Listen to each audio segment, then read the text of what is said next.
Oke, pertanyaan yang selanjutnya, bagaimana cara menghadapi sikap putus asa dalam usaha? Balik lagi ya, kemarin kita ingat ada sikap dan karakteristik seorang wirausaha yang sukses. Salah satunya yaitu tangguh dan tidak mudah putus asa. Maka ketika kita ingin menjadi seorang wirausaha sukses, seharusnya sudah kita ingat baik-baik bahwa kita harus menjadi pribadi yang tidak mudah putus asa. Tapi Bu, kenyataannya saya merasakan itu, putus asa karena bisnisnya stuck di sini-sini aja atau bahkan mengalami penurunan. Ya memang, yang namanya wirausaha itu nggak selamanya berjalan lancar, pasti banyak hambatan, bahkan ada penurunan. Nah, tapi justru di situ seninya. Kita harus bersiap dengan strategi-strategi yang bisa mengembalikan kita untuk meraih posisi yang seperti sedia kala atau bahkan yang lebih bagus daripada sebelumnya. Jadi memang akan ada fase-fase yang seperti itu. Nah, gimana cara menghadapinya? Tadi harus ingat bahwa dilarang putus asa begitu. Harus diyakinkan pada dirinya masing-masing bahwa kita nggak boleh putus asa. Ingat, dalam setiap kita memulai sampai kita nyampe di titik kita putus asa itu nggak mudah. Jadi sampai perjuangan yang panjang itu kita mengalami banyak hal. Jadi jangan sampai berhenti. Kenapa? Karena begitu kita putus asa, begitu kita berhenti, maka selesai sudah. Selesai sudah ceritanya, selesai perjuangannya. Maka kita harus mulai dari nol lagi. Jadi kita harus ingat bahwa perjuangan kita sudah sangat panjang. Jadi harus sekuat mungkin keluar dari rasa putus asa itu, kembali lagi, bersemangat lagi. Makanya kita perlu komunitas, perlu bergabung dengan orang-orang yang memiliki visi yang sama-sama ingin berwirausaha. Jadi ketika kita putus asa, ada yang menyemangati kita. Ketika kita mengalami hambatan, maka ada yang membantu kita untuk menyelesaikan hambatan tersebut. Begitu ya. Dan harus ingat lagi bahwa Allah itu pasti tahu usaha hambanya. Jadi seputus-putus asanya kita harus ingat bahwa kita punya Allah yang nanti akan memiliki rencana yang lebih baik untuk orang-orang yang tidak mudah putus asa gitu. Jadi harus ingat itu ya. Kemudian pertanyaan selanjutnya, bagaimana caranya berani melakukan promosi dan penjualan di depan banyak orang? Kalau di depan banyak orang rasanya nervous Bu, rasanya gugup, tiba-tiba aja nggak bisa ngomong gitu. Ya memang karena itu adalah sebuah skill atau keterampilan yang harus dilatih. Jadi nggak bisa sekali dua kali kemudian kita sudah ahli gitu, nggak bisa. Jadi harus dilatih. Harus sering-sering berlatih melakukan promosi, sering-sering menghadapi pelanggan. Nanti belum apa-apa hadepin pelanggan yang agak cerewet udah down, ngadepin pelanggan yang komplain udah down, ya itu ndak baik nanti akhirnya kalau sering merasa putus asanya di situ. Jadi harus harus tangguh, harus mau belajar lagi. Ketemu ini ya udah dipelajari. Karakteristik konsumen memang banyak kan, seperti yang kita bahas di semester sebelumnya. Tipe-tipe konsumen itu ada banyak, jadi harus kita pahami karakternya satu-satu. Nah dari situ nanti, dari proses belajar nanti lama-lama akan muncul keberanian dan keahlian dalam promosi dan jualan di depan banyak orang. Bu udah mentok nggak berani, udah malu, saya orangnya pemalu. Masih ada orang zaman sekarang pemalu. Buktinya suka update status tuh foto-fotonya gitu, kok dibilang pemalu, kan nggak bisa ya. Jadi kalau emang cari amannya aja ya jualannya via online shop. Jadi kan ada orang yang pemalu ketemu, tapi ketika pakai media sosial lebih leluasa, jadi bisa berjualan online. Cuman namanya tantangan ya, tantangan buat kita untuk menjadi berani aksi di depan banyak orang itu tantangan. Yang penting yang kita lakukan bener loh ya, bukan sesuatu hal yang salah. Jadi memang harus dilatih.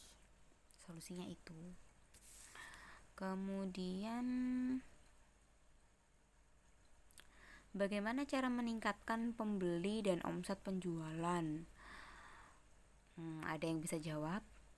Kita bahas di semester lalu banyak ya cara-cara ini, strategi-strategi ini. Bahkan Vira masih ingat setiap anak harus menjelaskan strateginya masing-masing begitu. Jadi saya rasa pasti dalam diri kalian sebenarnya sudah tahu caranya. Cuman butuh penguatan aja, butuh ada yang meyakinkan aja kalau cara-cara itu memang cara-cara yang benar. Jadi ada banyak cara sebenarnya untuk meningkatkan pembeli. Yang dimaksud ini meningkatkan jumlah pembeli atau minat pembeli. Nah, itu kan ada banyak. Kalau meningkatkan minat pembeli ya jelas kita harus membuat produk kita lebih bagus, harus ada inovasi, harus ada pembeda dengan produk-produk yang lain. Kalau pengen meningkatkan jumlah pembeli ya lakukan promosi. Lakukan promosi yang tepat sasaran gitu. Misalnya sasaran kita anak remaja, tapi kamu nggak mau main sosmed. Nah, sementara anak remaja itu kan masuk di usia-usia yang lagi suka-sukanya main sosmed. Nah, itu mau nggak mau kita harus punya sosmed gitu.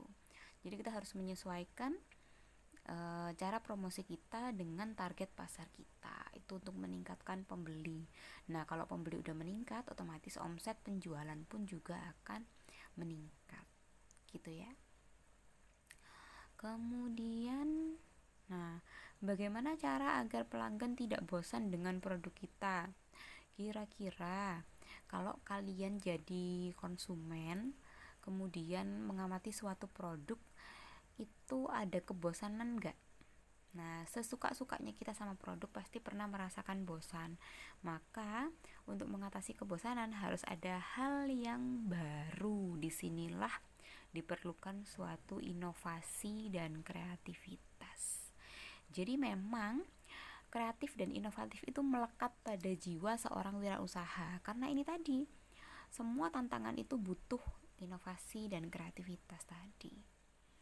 Jadi biar sebagus-bagusnya produk kita, misalnya produknya udah bagus, udah best seller banget, tetap aja yang namanya manusia itu punya titik kebosanan. Nah, untuk menghilangkan titik kebosanan itu, maka harus ada inovasi atau hal-hal baru. Misalnya produknya makanan, ya harus ada menu baru, kombinasi rasa yang baru.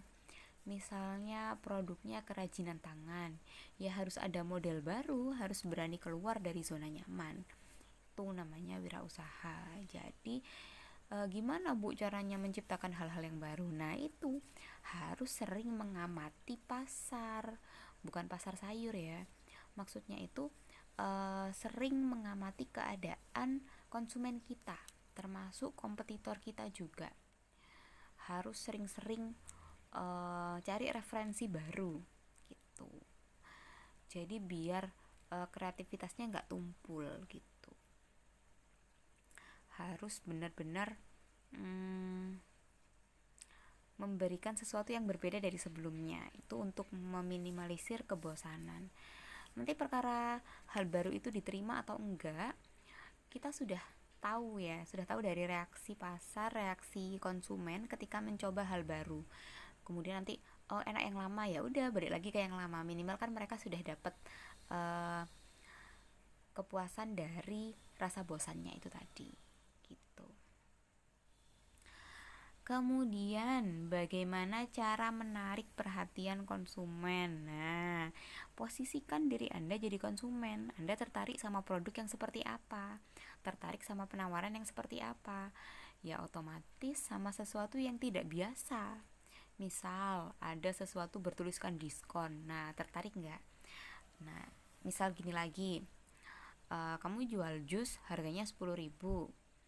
Terus orang bilang itu mahal, jus satu 10.000, ya mahal gitu.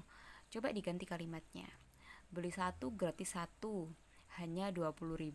Nah, orang kan suka sama kalimat beli satu gratis satu, suka yang gratis-gratis, yang diskon gitu kan disukai. Meskipun sebenarnya hitungannya sama, harganya sama-sama 10.000 kan. Cuman kalimat itu menentukan. Jadi kalimat promosi, kalimat iklan itu menentukan gitu. Jadi harus menarik. Kemudian kita juga harus menjelaskan keuntungan membeli produk kita kepada konsumen.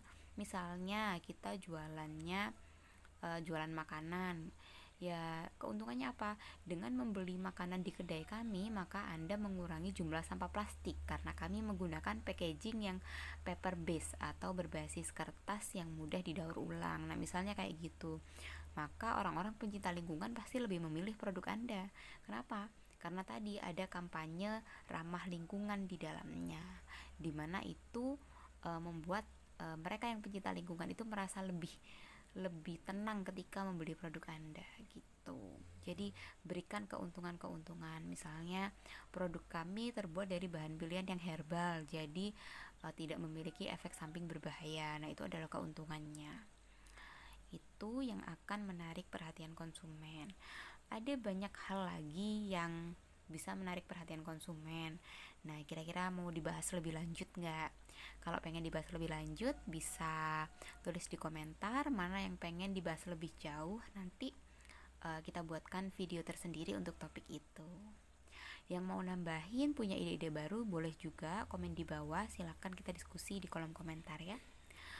Demikian kurang lebihnya, mohon maaf. Terima kasih sudah menyimak kelas kewirausahaan. See you. Wassalamualaikum warahmatullahi wabarakatuh.